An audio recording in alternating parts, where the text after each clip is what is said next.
सत श्री अकाल, आदाब, नमस्कार। ऑनपेशिप के जितने भी फाउंडिंग मेंबर हैं आप लोगों को बताना चाहेंगे, आप लोगों के लिए बहुत ही शानदार अर्जेंट मैसेज निकल के सामने आए हैं, जिसे सभी फाउंडिंग मेंबर को जानना बेहद ज़रूरी है, सुनना बेहद ज़रूरी है। यह अपडेट हमारी तरफ से नहीं, कंपनी के बहुत बड़े लीडर, मज़ेदार लीडर, बहुत ही शानदार लीडर ये बात बताते हुए नज़र आए हैं। उसका नाम है जेफरी मॉर्लेक। बहुत ही शानदार तरीके से एक्सप्लेन किए हैं, क्योंकि मार्केट में बहुत ही ज़्यादा कन्फ्यूज़न पैदा हो रहे थे SEC के केस को लेकर, क्योंकि बहुत सारे लोग अपने अपने हिसाब से इसको हैंडल कर रहे थे। इसीलिए कम शब्दों में इसको बयान किया है। क्या बयान किया है हम वीडियो के आगे बताएंगे। उससे पहले आप लोगों को हम बताना चाहेंगे, ये आप लोगों से सवाल है, क्या आपको मालूम है कि कंपनी के CEO के ऊपर SEC ने केस किया है? किसके बारे में केस किया है, कौन सा केस है और उसमें कौन सा वहाँ पे खास करके बातचीत चली है? क्या उसके बारे में कुछ भी नॉलेज है? अगर हाँ है तो मुझे कमेंट ज़रूर करें।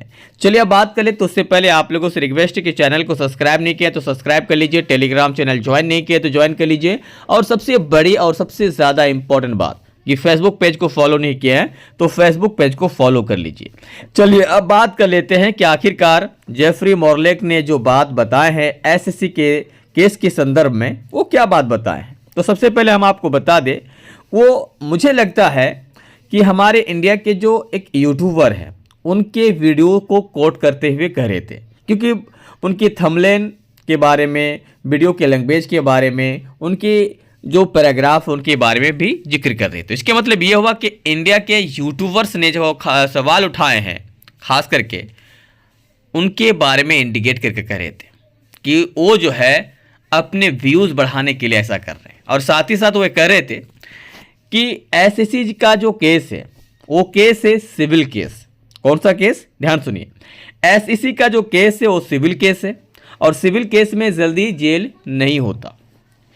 और साथ ही साथ उसने ये भी बताया कि सिविल केस उसकी पर्सनल केस है।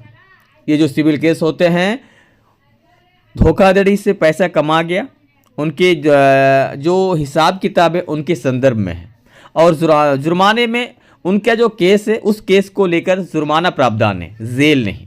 हाँ, अगर कंपनी SEC का जो मैनेजमेंट है अगर वो क्रिमिनल केस दायर करते हैं तो उसको केस को जो है सौंपना होगा किसी अदर जो क्रिमिनल जो काम करते हैं, जो उसके इन्वेस्टिगेशन करते हैं। तो फिलहाल ऐसा कुछ नहीं है। कंपनी के ऊपर थोड़ा बहुत इशूज़ तो नहीं है, बिल्कुल नहीं है। कंपनी के CEO के ऊपर थोड़ा बहुत इशूज़ है, वो इन सारी चीज़ों को हैंडल कर लेंगे, लेकिन आप लोगों को घबराना नहीं है। SEC के केस के संदर्भ में बात करते हुए बोल रहे हैं कि इसके लिए आपको सोचना नहीं है, वो उनका पर्सनल मैटर है, ये अपना कंपनी है। अब दोनों क्या क्या है मुझे नहीं मालूम, बस वो बता रहे थे तो हम आप लोगों को सोचे कि बता दें।